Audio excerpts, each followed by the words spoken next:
So a couple of key things that we do a lot in Baptiste Power Yoga are called Sun Salutations. And they are the vinyasa, the linking movements that we do in between poses later in the practice, and then they're also our warm-up at the beginning of the practice. So I want to break down a couple of those poses that are within the Sun Salutations for those of you who are brand spanking new to the Power Yoga practice. So the first pose that I want to talk about is downward facing dog.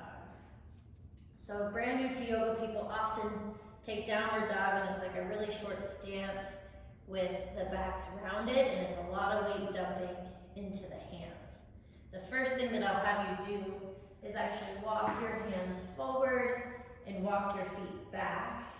That already created a lot of space for my spine. And then the next thing I'd have you do is bend the knees, which sends the weight more evenly dispersed between the hands and the feet.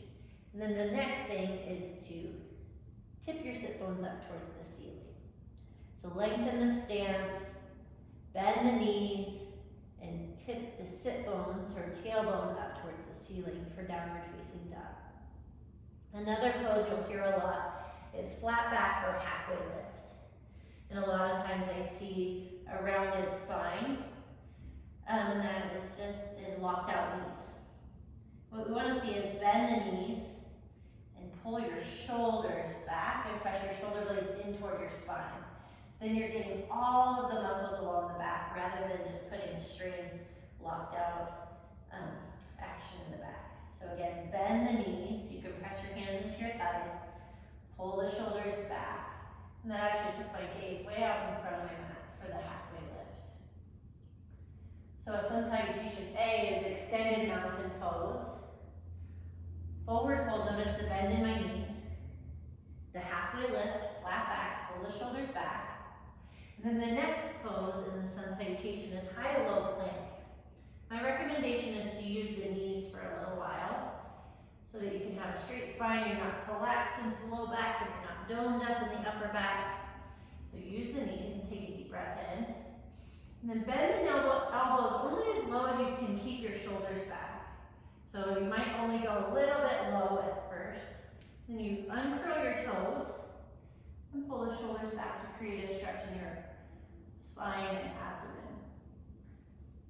So that was from the extended mountain pose. Forward fold, bend the knees for the forward fold. Probably keep the knees bent for the flat back. And then step back high to low plank using the knees. Only go as low as your body says is okay. And then uncurl the toes for upward facing dog. Use your core, pit of belly to spine, to go back to downward facing dog. Again, notice the bend in my knees and the tip up of the sit bones. And my hands are really wide. Notice my pinky fingers are hanging off the edge of the mat. And in Sun Salutations B, I'll cue Warrior One. It's a step your foot to the front of the mat, turn the back foot flat, and reach your arms overhead. So for some people, that step through is not possible. Like you get kind of stuck there. So you have the option to grab your ankle and pull your foot all the way to the front of the mat and come up to Warrior One. You also have the option to step part way, I'd say lower down to the knees, step your foot forward, and reach up to Warrior One. That's also a great option. And in between each of those, you'll hear me cue high to low plank, upward facing dog, downward facing dog. All right, I hope this little video is helpful in your Sun Salutations for creating length and strength in your spine and space for you to flow easily through the practice. Enjoy.